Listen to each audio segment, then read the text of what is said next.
Tama na, boss. Hindi ka ba kinikilabutan? Hindi lang talaga ako makapaniwala. Bakit hindi ba kapani-paniwala na mukha talaga akong patay sa picture na yan?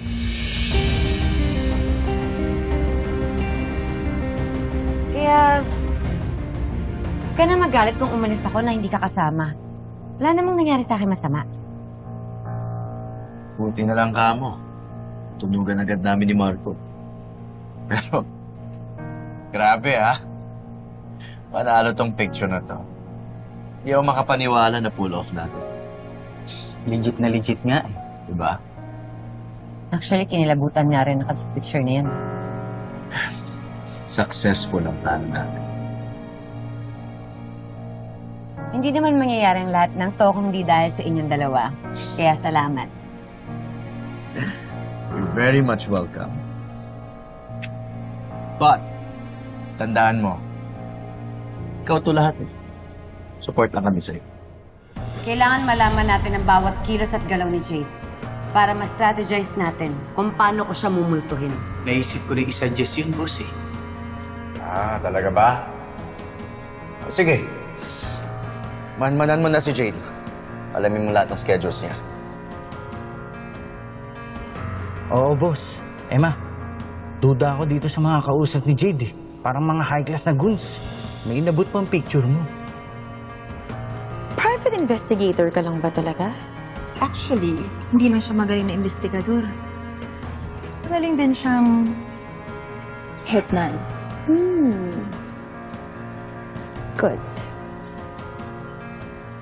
Pag nahanap mo si Emma, I want you to get rid of her. Sagabal kasi siya sa mga plano ko. At isa pa, isa lang ang nanay ni Mookie. At ako yun. Sigurado ako na masama yung pakay sa akin yan. Paalis na yung inutusan ni Jade. Tatawag ako ulit. Alam mo na yung gagawin mo, ah. Mag-iingat ka. Anong gagawin mo? Kapag ginaling ka ni Jade. Presence of mind. Unang reaction mo talaga ay magpapanik ka. Unang mong gagawin ay haapakan mo ang paa niya.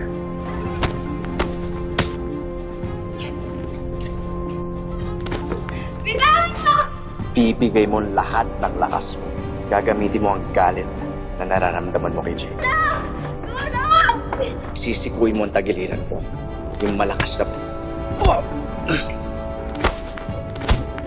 Paano kung hindi bumitaw? Ipapakilala mo ang sigo mo sa kanyang panga o ilong para mailabas mo ang kahinaan niya.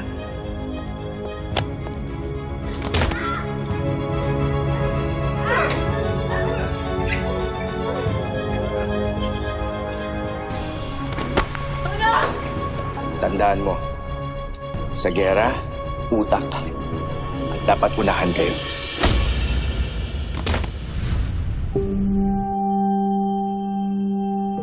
Kamusta ka? Naalala ko lang yung nangyari. Paano ko napatay ako ng mga oras na yun? Nung inutusan ni Jade, paano na si Mookie kung namatay ako? Marco, tubig.